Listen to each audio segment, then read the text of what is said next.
अस्सलाम वालेकुम students, I hope आप सब खैरियत से होंगे। आज का जो हमारा टॉपिक है वो है बॉटनी ए में से टेरोप्सिडा, और जो कि हमारे पास इनकी सब डिवीजन थी टेरिडोफाइटा, उससे ये बिलोंग करता है। The Pteropsida are broadly term ferns. अब इनको क्या कहते हैं? इनको फर्न्स भी, इनको फर्न्स का नेम भी देती हैं।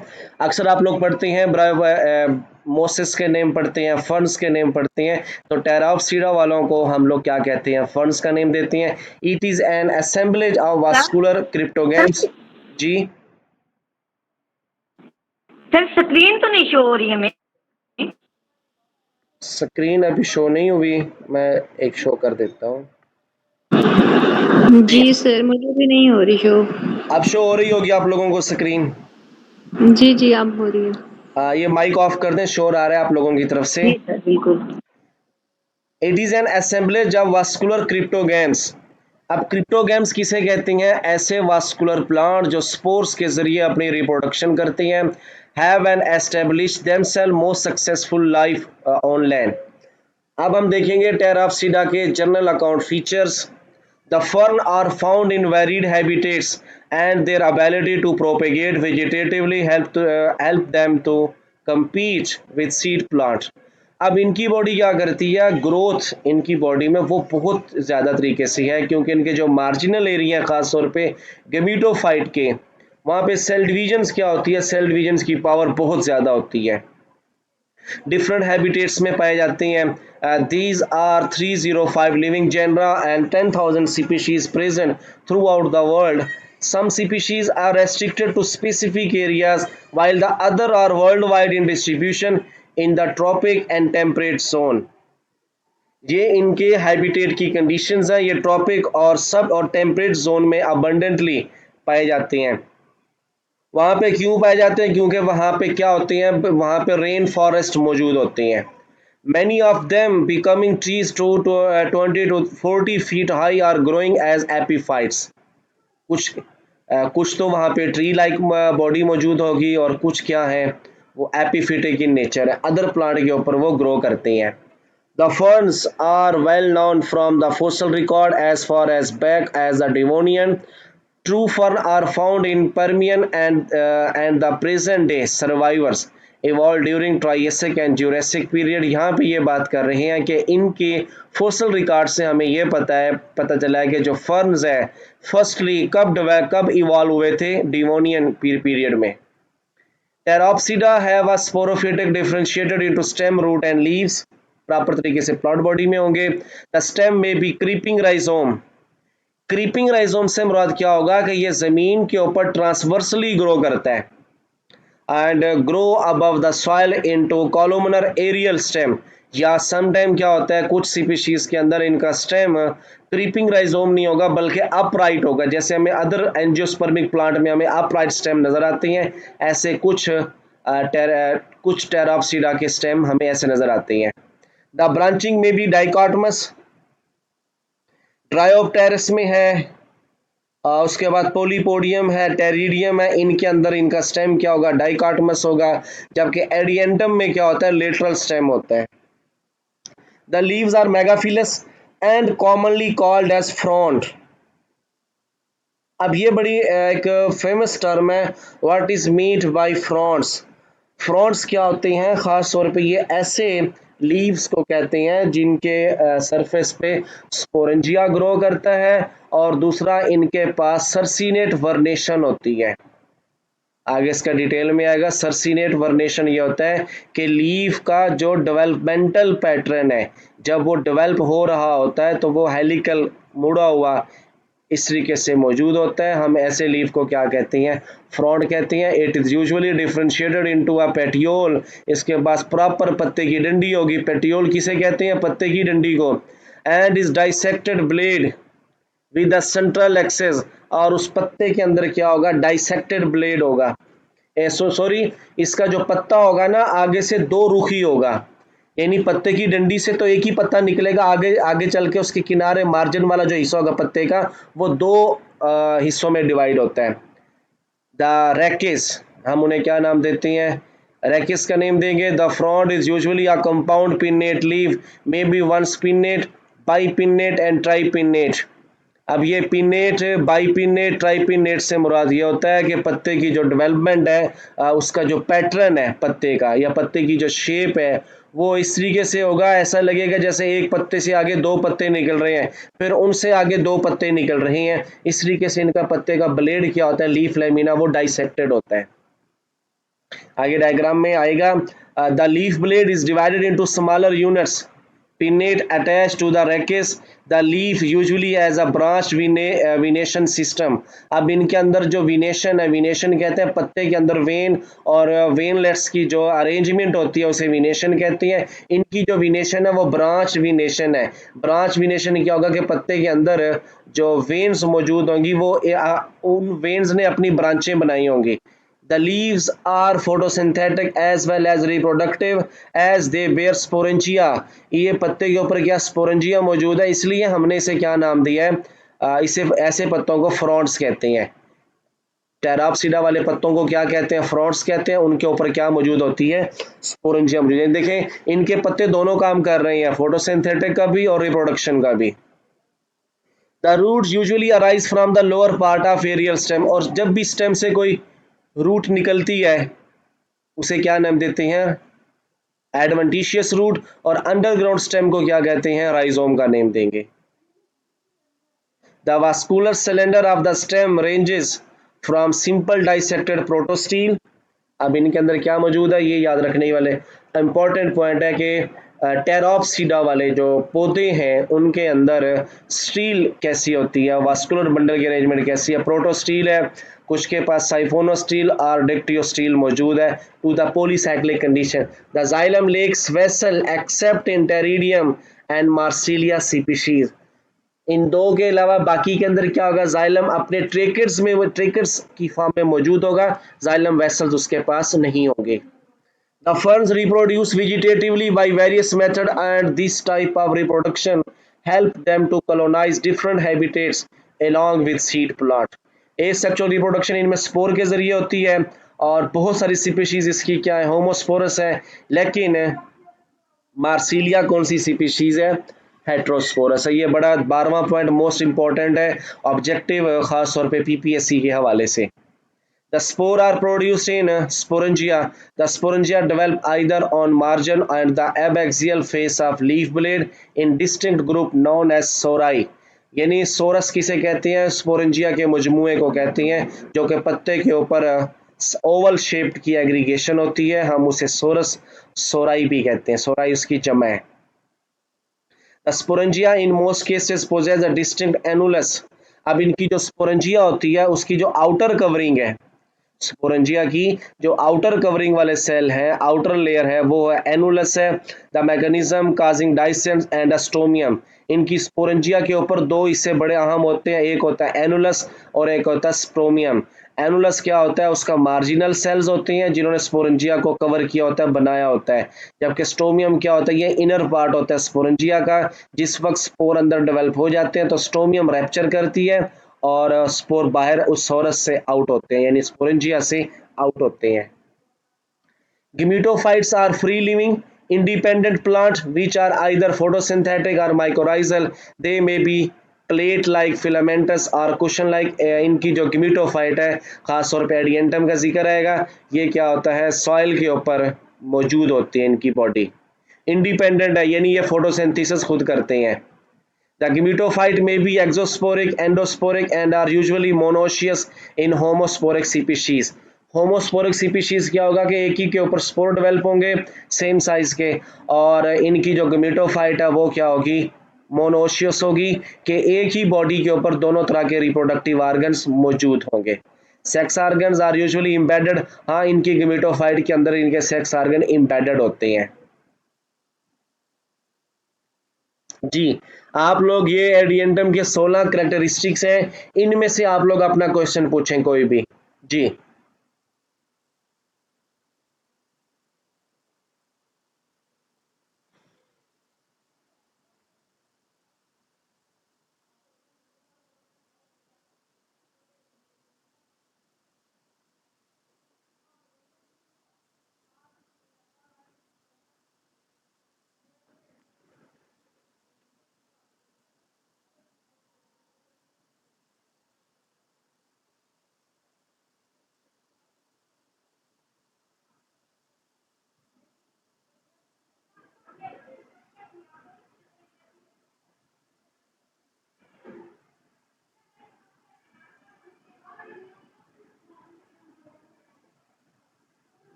ये क्लियर हो गई आप लोगों को? 16 कैरेक्टरिस्टिक्स हैं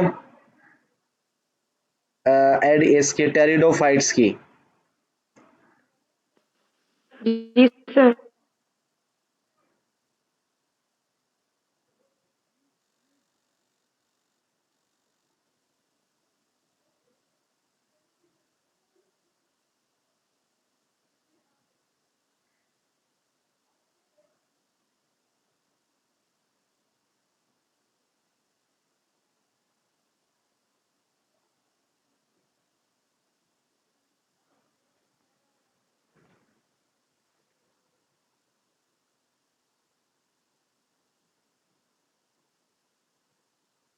इसे रीड करें आप लोग, खास तौर पे इसका ये पॉइंट है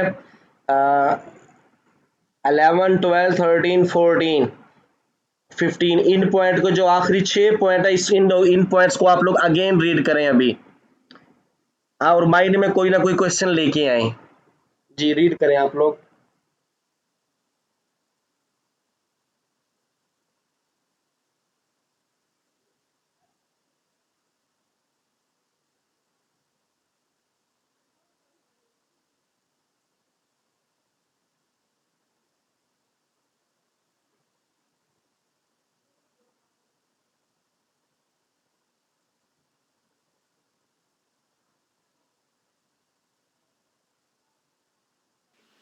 सर 15 पॉइंट।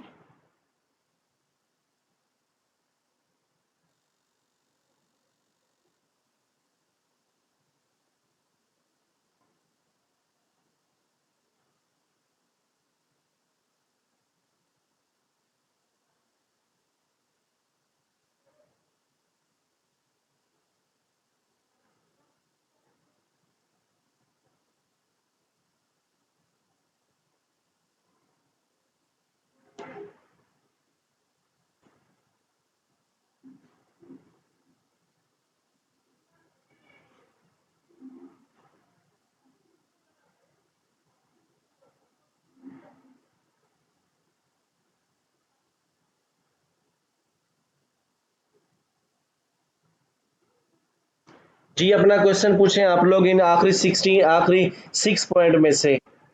रीड कर लिया सबने? सर 15 पॉइंट में ये एक्सोस्पोरिक और एंडोस्पोरिक बता रहे हैं। जी देखें ना, अब आप लोगों ने पहले मुझे क्या कहा, सर हमने पढ़ लिया समझ आ गई, लेकिन देखें अब क्वेश्चन तो आ गया ना, गेमेटोफाइट में बी एक्सोस्पोरिक और एंडोस्पोरिक, इसका कंसेप्ट ले लें, ये हायर प्लांट्स की तरह है। अब देखें, गेमेटोफाइट में बी एक्सोस्पोरिक एंड एंडोस्पोरिक, अब ये बात कर रहा है गेमेटोफाइट की डेवलपमेंट की, ठीक है। खास तौर पे दो तरह से होते हैं गिमेटोफाइट की डेवलपमेंट। अब देखें, आपके पास एक स्पोर है, आपने वो स्पोर जमीन पे फेंक दिया, उसे सूटेबल कंडीशंस मिली, स्पोर वाल ब्रेक करेगी, अंदर से जो स्पोर मैस टिश्यू होगा वो डेवलप करके गिमेटोफाइट बनाएगा, ये एक्सोस्पोरिक है। समझ आ गई? ये क्या डेवलपमेंट है? एक्सोस्पोरिक है कि स्पोर से बाहर गिमेटोफाइट बनी है।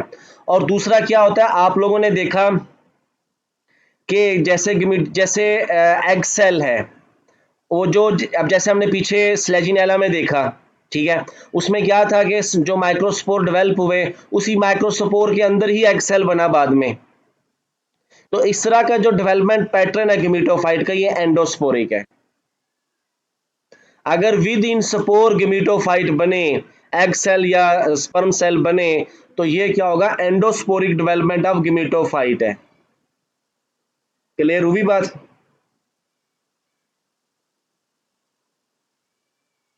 हेलो, मैंने सर कहा ये आपकी आवाज लास्ट। मैंने कहा कि एंडोस्पोरिक में ये होता है कि अगर sperm cell, for example sperm cell within microspore बाद में डेवलप करें, माइक्रोस्पोर बन गए, स्पोर फॉर्मेशन हो गई, उसके बाद क्या होता है कि उसी के अंदर ही, उसी स्पोर के अंदर ही अगर एग सेल या स्पर्म सेल की डेवलपमेंट हो जाए, तो ये एंडोस्पोरिक फॉर्मेशन होगी।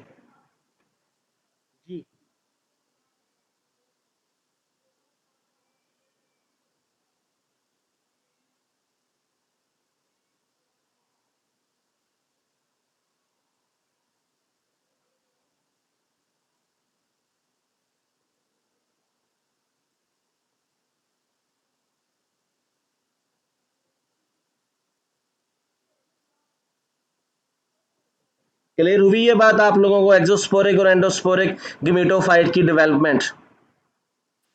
जी सर, आ गई है समझ। बाकी मेंबर इसमें से क्वेश्चन पूछे अपना।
बाकी मेंबर्स आप लोगों को क्लियर हो गया? इसके 16 पॉइंट है टेरोप्सिडा के।